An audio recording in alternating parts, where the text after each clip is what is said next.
Assalamualaikum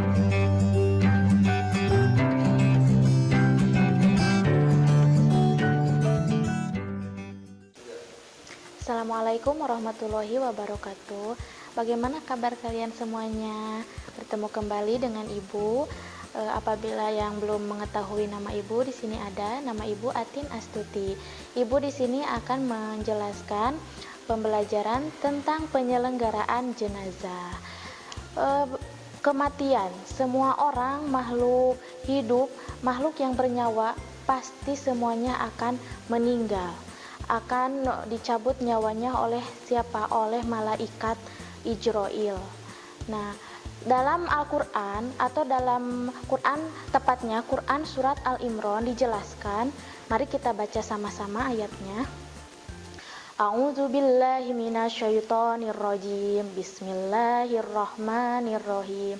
Kullu nafsin dha'iqatul maut wa innama tuwaffawna ujurakum yaumal qiyamah faman zuhziha 'anil nari wa adkhilal jannata faqad faz wa mal hayatud dunya illa mata'ul ghurur, yang artinya setiap yang bernyawa akan merasakan mati, dan hanya pada hari kiamat sajalah diberikan dengan sempurna balasanmu. Barang siapa dijauhkan dari neraka dan dimasukkan ke dalam surga, sungguh dia memperoleh kemenangan. Kehidupan dunia hanyalah kesenangan yang memperdaya. Itulah sekilas dalil Al-Quran yang menjelaskan tentang kematian. Lalu bagaimana cara mengurus jenazah atau orang yang sudah meninggal? Kan tidak mungkin mereka pergi ke akhirat sendiri tanpa dibantu dengan orang yang masih hidup, ya kan? Nah, tindakan yang harus dilakukan saat menghadapi orang yang baru meninggal. Di sini kita dijelaskan mengatupkan matanya dan mengucapkan istirja. Apabila ada yang sudah meninggal, lalu pemuka agama di sana ataupun saudaranya, keluarganya pun bisa ketika melihat sakaratul maut, begitu sudah lepas ya, sudah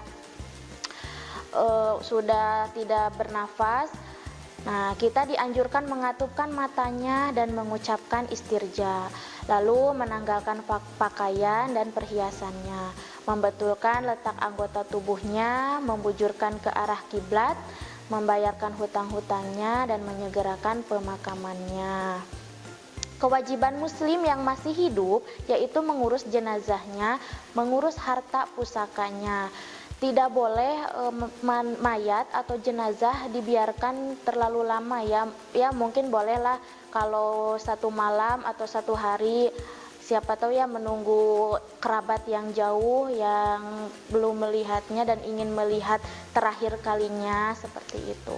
Selanjutnya, penyelenggaraan jenazah. Nah, ini untuk jenazahnya, untuk syarat yang dimandikan atau jenazah yang akan dimandikan. Yang pertama Islam, yang kedua didapati tubuhnya walau hanya sebagian, meskipun itu tubuhnya sudah hancur karena mungkin kecelakaan atau apa lain sebabnya, itu tetap harus dimandikan. Ketiga, bukan karena mati syahid, mati yang membela agama Islam atau peperangan dalam agama Islam. Cara memandikan jenazah. Bagaimana cara memandikan jenazah? Pertama, jenazah dibaringkan di tempat yang tinggi, bisa di atas dipan atau balai atau apapun. Yang kedua, jenazah ditutup kain agar auratnya tertutup. Nah, dari sini sampai kaki kita tutup agar tidak terlihat orang lain. Cukup hanya terlihat oleh orang yang memandikan. Menyiram air ke seluruh badan secara merata dari kepala sampai kaki. Menyiramnya pelan-pelan dan itu dengan doa. Setelah bersih, mewudukan jenazah. Nah, setelah semuanya bersih, kita wudukan jenazahnya dan disiram dengan larutan kapur barus dan harum-haruman. Itu penting ya untuk menghilangkan bau-bau mayat mungkin ya. Selanjutnya, Orang yang berhak memandikan jenazah itu siapa saja? Nah, ini penting. Keluarga yang mengetahui tata cara dan mampu memandikan jenazah. Berjenis kelamin sama, orang Islam yang berakal, sehat, dan balik dapat menjaga kerahasiaan almarhum atau kerahasiaan amanah ya. Kerahasiaan jenazah atau yang bisa dipegang amanahnya. Misalkan dia memiliki cacat atau dia mempunyai apa gitu, nah bisa dijaga kerahasiaannya. Keluarga yang mengetahui tata caranya ya biasa kakak, saudara, orang tua, nah begitu. Ataupun ipar pun mungkin boleh. Berjenis kelamin sama asalkan jenis kelaminnya sama. Kalau laki-laki berarti yang memandikan laki-laki, kalau perempuan berarti perempuan kecuali muhrimnya, istri atau suami. Nah, seperti itu. Orang Islam yang berakal sehat dan balik tentu orang Islam yang pastinya berakal sehat dan balik, tidak mungkin anak-anak, nah, karena mereka masih belum tahu. Selanjutnya kita masuk ke mengkafani jenazah. Setelah memandikan jenazah lalu mengkafaninya, hal-hal yang perlu diperhatikan. Pertama, hukum dan syarat orang yang mengkafani sama dengan ketentuan memandikan jenazah yang tadi itu. Terus, kain kafan diperoleh dengan cara yang halal. Kain kafan hendaknya bersih, berwarna putih dan sederhana. Seperti pada umumnya ya, jangan aneh-aneh. Misalkan pengen yang berwarna ini suka warna ungu atau suka warna pink, maulah, nah jangan ya. Lalu kain kafan minimal 1 lapis untuk menutupi seluruh tubuh. Nah, harus 1 lapis. Selanjutnya, bagaimana tata cara mengkafani jenazah? Nah, kita hamparkan kain, jangan kain dulu, tikar dulu sebagai alas. Kita hamparkan tikar di atas lantai atau balai. Nah, lalu rentangkan 5 utas tali di atasnya, lalu susun kain kafan 3 untuk laki-laki dan 5 lapis untuk perempuan. Di atas kain kafan kita taburi kapur barus dan wangi-wangian. Lalu jenazah diletakkan di atas kain kafan dengan menempelkan kapas secukupnya pada lubang-lubang yang ada pada tubuh, misalkan lubang hidung, lubang mulut, dan lubang telinga. Nah, lalu tubuh jenazah dibungkus dengan kain kafan sampai rapi, kemudian diikat nih di bagian ujung kepala, dada, perut, lutut, dan ujung kaki, 5 ikatan ya. Nah, selanjutnya setelah selesai mengkafani, barulah jenazah kita salatkan. Syarat salat jenazah itu bagaimana? Nah, di sini dijelaskan Islam suci dari hadas besar dan kecil, suci badan dan tempat dari najis, menutup aurat, menghadap kiblat. Jenazah disalatkan setelah dimandikan dan dikafani. Jenazah diletakkan ke arah kiblat. Dan salat jenazah itu berbeda dari salat pada umumnya. Salat biasanya tidak ada ruku dan sujud. Di sini ada rukun salat jenazah. Pertama, niat, seperti biasa niat salat jenazah, berdiri bagi yang mampu, takbir 4 kali, membaca surah Al-Fatihah, membaca sholawat atas Nabi Muhammad SAW, mendoakan jenazah, mendoakan keluarga yang ditinggalkan, dan mengucapkan salam. Itu di tiap takbir yang 4 kali itu diucapkan. Lalu sunnah salat jenazah, pertama, mengangkat tangan pada tiap-tiap takbir, merendahkan suara bacaan pelan-pelan, membaca ta'awuz, disunahkan banyak jamaahnya ya, makmumnya, dan memperbanyak saf. Agar banyak safnya, disunahkan jamaahnya pun banyak. Semakin banyak yang mendoakan itu kan semakin baik untuk jenazah.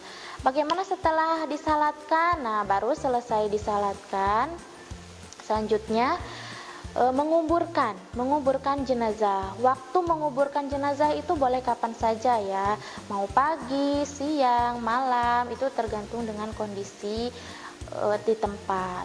Kecuali saat matahari terbit, matahari berada di tengah-tengah, dan matahari tenggelam, itu tidak diperbolehkan menguburkan jenazah. Kaifiat. Nah, kaifiat itu satu, posisi mayat miring ke kanan menghadap kiblat. Ya mungkin ketika sudah berada di liang lahat, si posisi mayat ini harus dimiringkan ke kanan, ke lambung kanan menghadap kiblat. Lalu memasukkan jenazah dimulai dari kepala terlebih dahulu, digotong masuk kepala terlebih dahulu. Hati-hati jangan sampai kejedot, maaf. Pipi dan kaki ditempelkan ke tanah dan membuka semua tali-tali pengikatnya. Miring ya, sambil ditahan pakai bulatan-bulatan tanah itu, nah suka ada. Pipi dan kakinya ditempelkan ke tanah, nah lalu membuka tali-tali pengikatnya yang tadi diikat 5 itu. Setelah liang lahat ditutup, nah setelah ditutup kayu-kayu kan biasanya setelah dimiringkan terus diganjel pakai tanah itu, lalu ditutup pakai kayu ataupun bambu. Nah pengantar pun mulai menimbun menimbun tanah ke kuburan. Disunahkan menaburkan 3 kali dulu, nah baru ditimbun seperti biasa ya, pakai cangkul gitu, ditimbun banyak. Nah setelah selesai penguburan diakhiri dengan doa. Rasulullah menyampaikan, memperingati kita, mengingatkan sih lebih tepatnya, di atas tanah pekuburan itu tidak boleh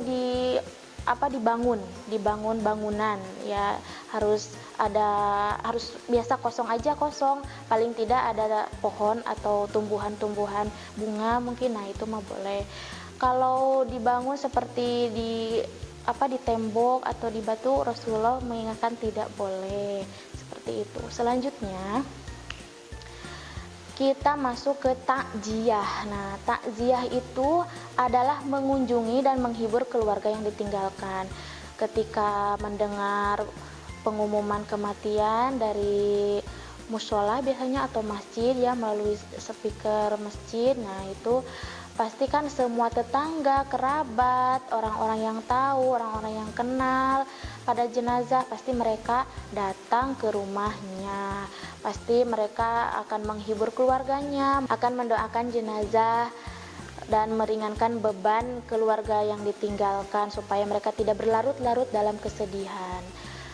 Lalu ada ziarah kubur. Ziarah kubur ialah mengunjungi kuburan dengan tujuan dapat melihat dan membersihkan kubur serta mendoakan ahli kubur. Nah, kita kalau punya saudara, kerabat atau orang tua yang udah meninggal, nah kita pergi ke kuburan, ke tempat pemakaman umum maksudnya, lalu ziarah kubur, kita doakan di sana, kita taburi bunga. Nah, itu akan ya mungkin doa kita akan sampai kepada ahli kubur. Amin, mudah-mudahan.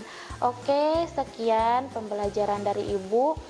Mudah-mudahan bermanfaat, dapat dipahami dan ilmu kita bermanfaat bagi kita semua. Amin. Sekian dan terima kasih. Wassalamualaikum warahmatullahi wabarakatuh. Kunjungi sosial media lainnya seperti website kami di pkbmalkata.com, Facebook PKB Malkata Mananjaya, Instagram PKB Malkata _official.